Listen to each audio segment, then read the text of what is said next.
Fantastic day, Matt. Rookie Kurt Busch is not only trying to make a name for himself in Winston Cup, trying to knock down his first Winston Cup victory. He likes this kind of racetrack. Remember, as you see a little bit of overflow coming out of it right there at the corner of the hood. Water like a sieve. That's not good. That is not good because that's not going to last long. Water coming out of the car like that. Pressure gauge. You don't want to know. You don't want to know. Oh, man, that's bad.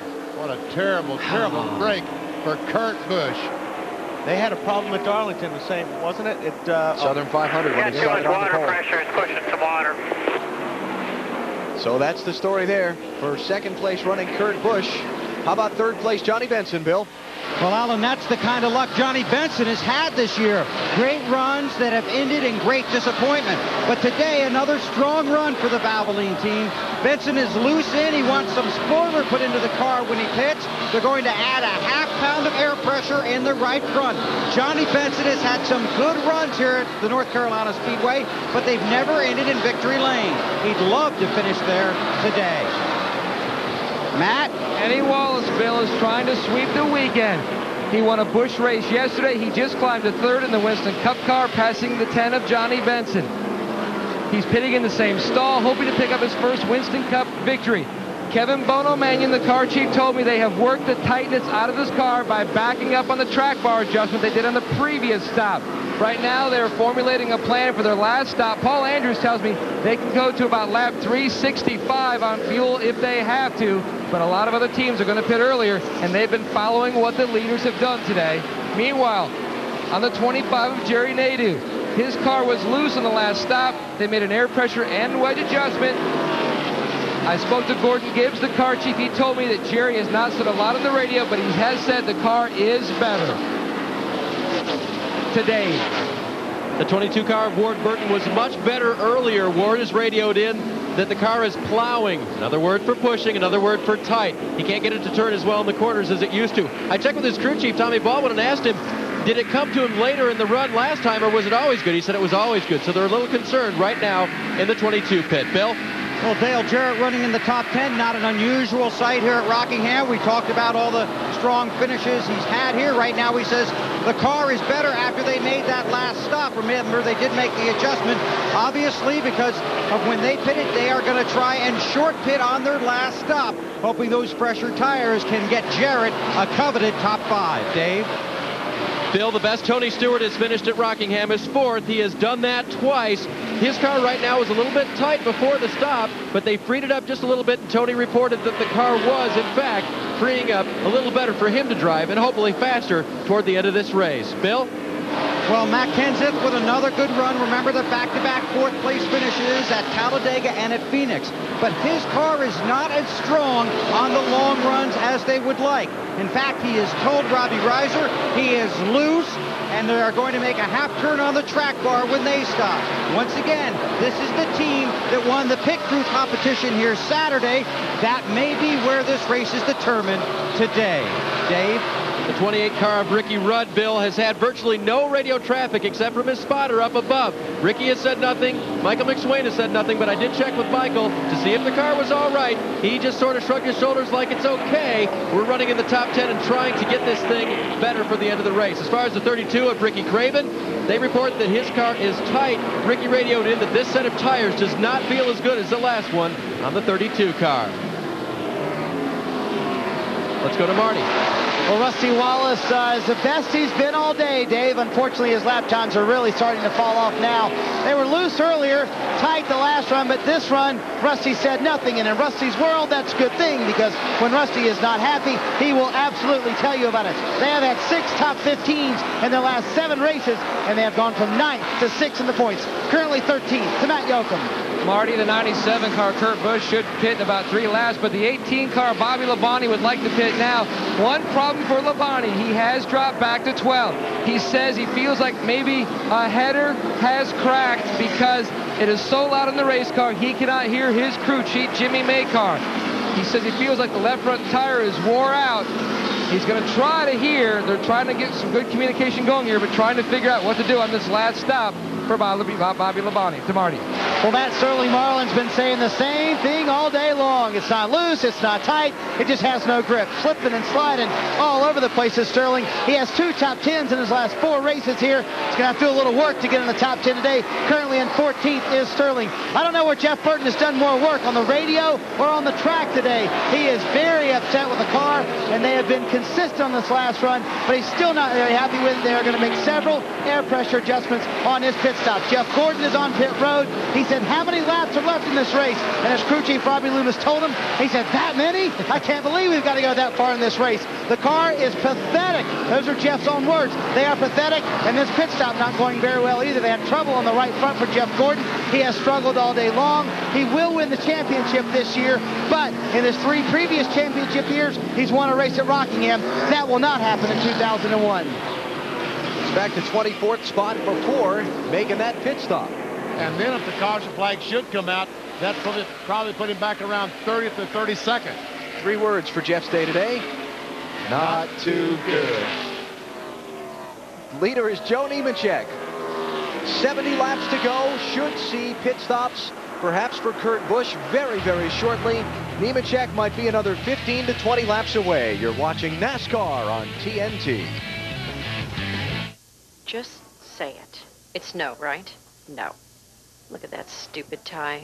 Is that your special no tie, Bob? Karen, we took a look at your business loan application. And filed it under N for no. There are a few questions. Oh, really? I hope that tie is flammable. But you're approved, so we can get to that later. Oh. What was that? Oh. Scotia One Loan Source for Business. A whole different way of lending. A way better chance of getting a loan for your small business.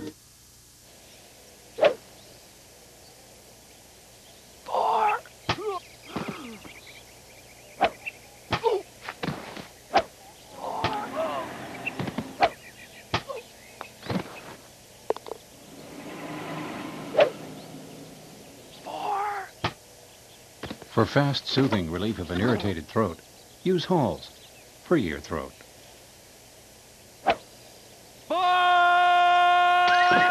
Kurt Busch and Johnny Benson coming off the pit lane after what should be their final stops of this race. We saw the 97 car of Kurt Busch pushing some water out the car. They did take 1 strip of tape off the grill on that pit stop, trying to cool it down just a little bit. Matt? Benny, you're exactly right. He came on the radio and said, you're not going to believe it. It's really starting to climb. The water is now 230. Ben Leslie told them to come in. They pulled off that strip of tape, hoping to cool off that engine. No changes on the 97 car. He was a little bit tight in, a little bit loose off, but they were more concerned about the water temperature. Jerry Nadeau and Rusty Wallace are on pit road, coming in for their final stop. 66 to go. Marty? Yeah, Alan, I honestly think Rusty is not too bad. What they need at this point is track position and a caution to catch them up to the leaders. The laps have been very good, especially at the beginning of the run. They're trying to make it better on the longer part of the run. He has been loose. They will take a roundabout out of the left side. It will obviously be a 4-tire stop for Rusty Wallace. To Matt Yoakum. Jerry Nadeau slid through his pit. He had to back up. He is very close to the wall. They cannot get the jack around. He's got to pull the car forward so they can try to get this car jacked up. A costly entry for Jerry Nadeau as they finally get the left side tires on, and he's away. Look at that, 22.7, about 7 seconds longer than you would hope to use for a 4-tire pit stop. About 15 seconds, 22.7. Dave Burns, here comes Blaney. Blaney comes in. Another good stop for Dave in terms of getting to his pit stall. They will make a track bar adjustment to his car, 1 round down, and then they'll also put on 4 tires and fuel. Marty?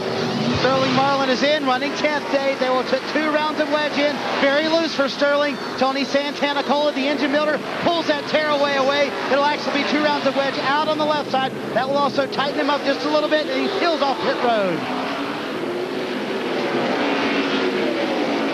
So Marlin heads back into the chase. Nemechek, Kenny Wallace, Dale Jarrett, Ward Burton, Tony Stewart. Those are the lead lap cars at this point. As we go through this cycle of pit stops, Dave. And Alan, they tear away that final tearaway off the left hand of his windshield. 4 tires and fuel. Minor changes for Ricky Rudd. And here comes the leader. 61 laps to go. Joe Nemechek. is on pit road, Bill. Well, they had to clear some crew guys out of their way. They were using a brush to clear lug nuts off their pit stall. They wanted to get their attention, so Joe had a good run in here. Keep in mind, this is 4 tires. Again, no chassis adjustment, plenty of fuel to get to the finish. This car has a strong motor, extremely good on long runs. Looks like they might be a little slow on the left front. No, they got it out. Strong stop. Strong stop. Dale Jarrett now on pit road, having one of his best runs in quite a while. It's 4 tires and fuel for Jarrett. They will make a chassis adjustment. They're taking this car in a direction that's tightening it up each time. Remember, Jarrett enjoyed the ride of the car after the last stop. Left side tires going on. Jarrett's on his way to Dave. Ward Burton is in. Remember, the car was very, very tight. They will make an air pressure adjustment to handle that. Bill Davis, the car owner, will hand over the second can of fuel to the fueler. Matt? Kenny Wallace in for his final stop. His best career finish with a second at Talladega following Dale Earnhardt. Now he's hoping to pick up his first win in one of Dale Earnhardt's cars. No adjustments on the one car, and he's down and away. Good stop. Good stop, 15.1, and we saw Jerry Nadeau's at 22.7. And Kurt Busch back on the pit lane. Oh, man. You knew it wasn't going to get any better. Look at the smoke. First year, 4900. Ben Leslie, the crew chief, barking out the instructions to Kurt Busch, and you know they'll be going for the hood pins here. See, the thing just got overheated considerably, and he had no choice. It pushed all the water out of the radiator. And that's just steam. There's no water coming out now. And now we got a fire. Matt? There was a fire under the car. You can still see it through the wheel well as they were trying to cool off the 97 car. He came on the radio, so the car is losing power. I think it's out of water. You can see there's still, the fireman is looking inside. They're going to spray their stuff in there to try to put this fire out, but it was starting to ignite big time under that hood of that 97 car, Benny. Yeah, I think we've heard that once before. Yeah, when he said 230, I didn't think 230 really isn't that bad, but probably what happened is it got to 260 or whatever, pushed the water out. When you push all the water out of the engine, then that temperature gauge starts coming back down because there's no water to measure. So he probably thought, well, we got the tape off, it's probably cooled down, we're okay. But they obviously pushed all the water out of the motor. There's Jack Roush, the cat in the hat, right behind the hood, talking to Kurt Busch and trying to figure out what happened through the water. Man, what a heartbreak. So well he ran today. But Winston Cup win #1 for Kurt will not be here in Rockingham. Winston Cup win #2 for Joe Nemechek may well be. He's 5.5 seconds ahead of Johnny Benson and Kenny Wallace. 55 laps to go. Mommy's home. The minute you walked in the joint, I could see you were a gal. Putters for all my friends. Real big spender. It's amazing what you can do with Canadian Tire money. And you'll earn 20% more when you use your Canadian Tire credit card in store. They were on sale. Stand with me, baby, because I need you.